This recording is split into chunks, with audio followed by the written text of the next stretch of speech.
오늘 본문 33절을 보면 이렇게 시작하죠.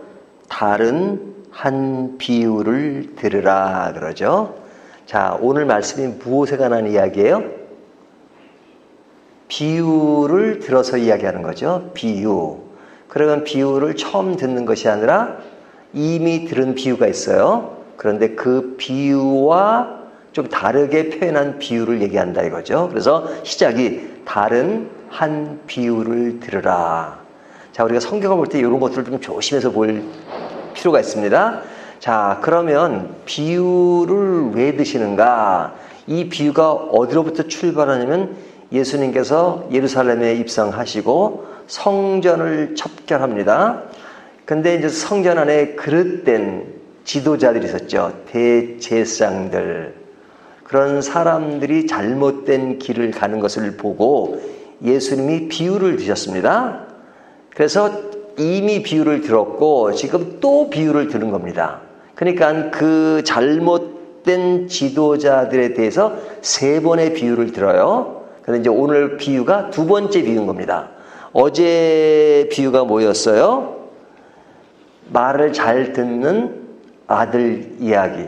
그것이 뭐냐면 첫째 아들은 말을 하니까 예스라고 했지만 행동하지 않은 것. 둘째 아들은 말로는 노라고 말했지만 뉘우치고 행동한 아들. 그래서 그들은 세리와 창녀 같지만 그들은 하나님의 말씀을 받아들였다는 이야기지만 앞에 첫째 아들은 누구에 대한 비유예요? 바리새인과 장로들에 대한 비유였잖아요. 이것이 잘못된 지도자를 탓하는 비유였어요. 자, 그럼 이제 오늘 본문에 나오는 내용은 뭐냐? 자, 비유입니다. 자, 그 비유를 이렇게 시작해요.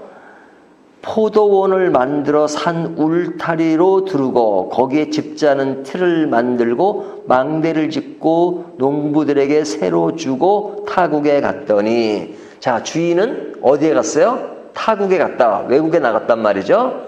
그런데 외국에 나가 있으니까 그 농장을 사람들에게 새로 주고 맡겼는데 그 사람이 충분히 그곳에서 농사에서 충분한 그 열매를 맺을 수 있고 열매를 맺은 것을 상업화해서 장사할 수 있도록 모든 것을 다 시설을 잘 해놓고 타국에 갔다 이렇게 말하는 거죠.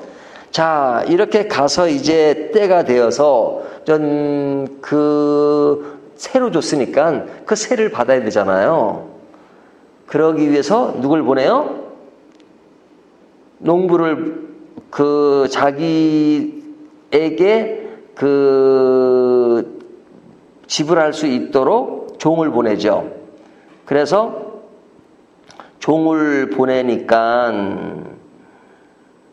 여기 보면 35절 농부들이 종들을 잡아 하나는 심히 때리고 하나는 죽이고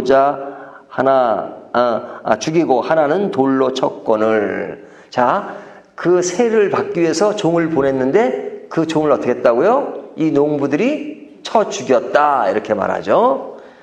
그러니까 그 주인이 얼마나 황당하겠어요? 그래서 다시 36절 다시 다른 종들을 처음보다 많이 보내니 그들에게도 그렇게 하였는지라. 자, 더 많은 종을 보낼 수밖에 없죠. 이미 앞에 보낸 종이 죽었으니까. 그래서 더 강렬하게 이야기하기 위해서 더 많은 종들을 보낸 겁니다. 하지만 그 종들도 어떻게 했다고요? 죽였다 그러죠. 그러니까 37절 후에 자기 아들을 보내며 이르되, 이제는 종을 보내는 것이 아니라 아들을 보낸 겁니다. 그렇게 보낸 이유가 뭐냐면 그들이 내 아들은 존대하리라 하였더니, 종은 죽였지만 아들까지 죽이겠느냐, 아들이 말하면 듣겠지 하고 사랑하는 아들을 보낸 겁니다. 그런데 그들이 어떻게 반응했어요? 38절 보면 농부들이 그 아들을 보고 서로 말하되 이는 상속자니 자 죽이고 그의 유산을 차지하지 하고 이에 잡아 포도원 밖에 내쫓아 죽였느니라. 자, 이들이 어떤 생각을 가지고 있는 거예요? 아들이 상속자니까 그 아들을 죽이면 이 농장이 내 것이 되겠다라고 생각한 거죠. 그러니까 이게 뭐예요? 완전 강도죠. 자기 것이 아니에요.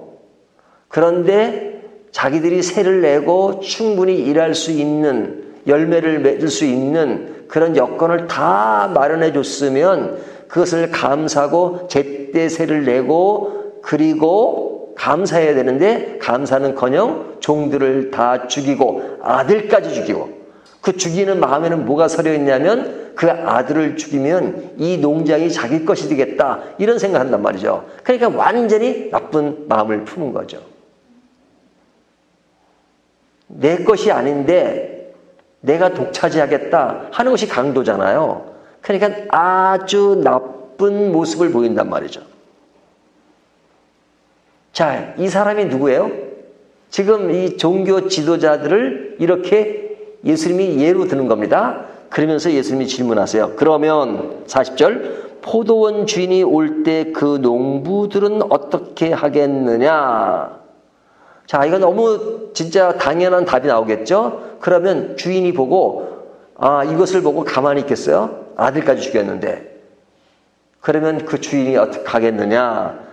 그 어떻게 할 것인가에 대한 반응이 41절에 나오잖아요. 그들이 말하되 그 악한 자들을 진멸하고 포도원은 제때 열매를 바칠 만한 다른 농부들에게 새로 줄지니라. 이것은 누구나 이렇게 대답할 수 있는 거죠. 너무 상식적인 모습이니까. 그러니까 이들이 대답하기를, 자, 주인이 그 사람들 어떻게 한다고요? 진멸한다 이거죠. 진멸. 다 죽인다 이거죠. 그리고 포도는 제때 열매를 바칠 만한 다른 농부들에게 새를 줄지니라. 자, 그들을 진멸했으니까 없죠. 그들은 아들까지 죽이는 사람이니까 죽이고, 그리고 새로운 사람에게 열매를 맺을 수 있는 그런 사람에게 농장에 새를 줄 것이다 하는 겁니다. 자, 이것이 오늘 본문의 내용이에요. 그리고 뒤에 나오는 42절부터의 이야기는 뭐냐면 거기에 대한 적용입니다. 자, 건물을 지을 때 뭐 많은 자재가 들어가잖아요. 그 중에 돌에 대한 예인데, 그 돌이 버림받은 돌 같은 것이 이제 더 쓰임이 있도록 만드신다 하는 겁니다. 그러니까 여기에 보면 이 앞에 예를 든 그릇된 농부들이 잘못하니까 그들을 제거하고 새로운 농부들을 통해서 그 농장이 이어가도록 한다 하는 이야기죠. 그러니까 이미 그들에게 충분한 은혜를 주었어요. 하지만 그것을 거부한 사람에게 너희가 거부했어? 그러면 거부한 것에 대한 대가를 지불하고 새로운 사람에게 기회를 준다 하는 내용이 오늘 본문 전체의 내용입니다. 그 새로운 사람은 어떤 사람이냐? 열매를 맺을 수 있는 사람. 열매를 맺은 것은 어떻게 해야 돼요? 열심히 물을 주고 씨를 뿌리고 가꾸고 하는 사람.